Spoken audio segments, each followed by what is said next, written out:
দুর্গাপুর মহকুমা হাসপাতালে 10টি হুইলচেয়ার প্রদান বিজেপি বিধায়ক লক্ষণ ঘড়ুইয়ের। উপকৃত হবেন রোগীরা। দুর্গাপুর মহকুমা হাসপাতালে রোগীদের সুবিধার কথা মাথায় রেখে 10টি হুইলচেয়ার প্রদান করলেন দুর্গাপুর পশ্চিম বিধানসভা কেন্দ্রের বিজেপি বিধায়ক লক্ষণ ঘড়ুই। শুক্রবার হাসপাতাল প্রাঙ্গণে আয়োজিত এক অনুষ্ঠানের মাধ্যমে হাসপাতাল কর্তৃপক্ষের হাতে এই হুইলচেয়ারগুলি তুলে দেওয়া হয়। দীর্ঘদিন ধরেই দুর্গাপুর মহকুমা হাসপাতালে হুইলচেয়ারের অভাব ছিল। ফলে বয়স্ক, অসুস্থ, শারীরিকভাবে অক্ষম রোগীদের ওয়ার্ড থেকে বিভিন্ন বিভাগে নিয়ে যেতে রোগীর পরিজন এবং হাসপাতাল কর্মীদের নানান সমস্যার সম্মুখীন হতে হতো। পর্যাপ্ত হুইলচেয়ার না থাকায় অনেক সময় রোগীদের দুর্ভোগ বাড়ত। এই পরিস্থিতির কথা বিবেচনা করেই বিধায়ক লক্ষণ ঘড়ুই নিজের উদ্যোগে 10টি নতুন হুইলচেয়ার হাসপাতালকে প্রদান করেন। তিনি বলেন, সাধারণ মানুষের চিকিৎসা পরিষেবা আরও সহজ ও উন্নত করতে এই উদ্যোগ নেওয়া হয়েছে।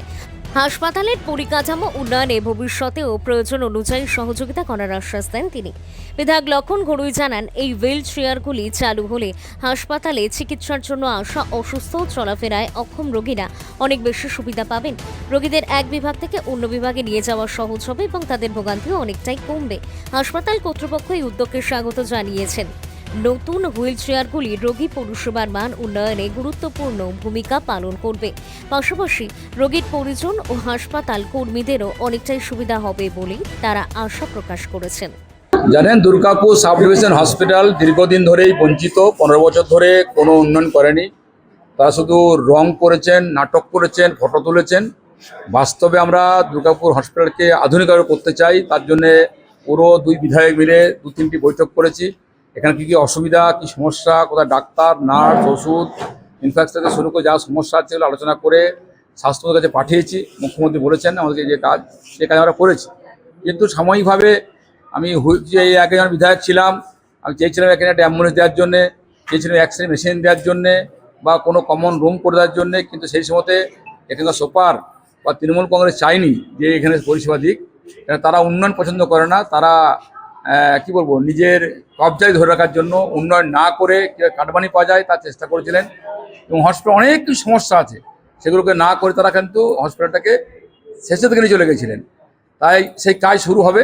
কিন্তু আমাদের সৌভাগ্যের বিষয়, আমাদের অর্থমন্ত্রী, আমাদের মুখ্যমন্ত্রী এই জেলাকে মেডিকেল কলেজ উপহার দিয়েছেন, সেটা আসানসোলে হচ্ছে। এবং এই হসপিটালকেও এত চাপ আছে, আমরা চাই এর সম্প্রসারণ, এর আধুনিকরণ আমরা চাই। সেই কাজ আমরা শুরু করেছি এবং বৈঠক করেছি। আমরা এখন যেটা করেছি, 10টি আমি হুইল চেয়ার আমাদের মাননীয় সুপার সাহেবের কাছে তুলে দিলাম। এই এলাকার মানুষের সমস্যা যদি না হয়, অনেক পেশেন্টের গার্জেনরা আসেন বা পেশেন্ট নিয়ে যাওয়ার সময় তারা অনেক সময় অনেক কষ্ট করে নিয়ে যান, এই জন্য যাতে অসুবিধা না হয়, এই 10টি হুইল চেয়ার তুলে দিলাম সুপারের মধ্য দিয়ে। এটুকু বলতে চাই, আমাদের এই হসপিটালকে আমার সকলে এগিয়ে আসতে হবে। এই হসপিটালে চাপ আছে, চাপটা বুঝতে হবে এবং সেই চাপের জন্য বুঝেছে বলেই আমরা সুপারের নেতৃত্বে আমরা এখানে কাজ করছি এবং আমরা এই হসপিটালকে আরও বড় কিছু করতে চাই। সেই আমরা পরিষেবা পাঠিয়েছি, উপরে পাঠিয়েছি। Bureau report, news বঙ্গলেখনী।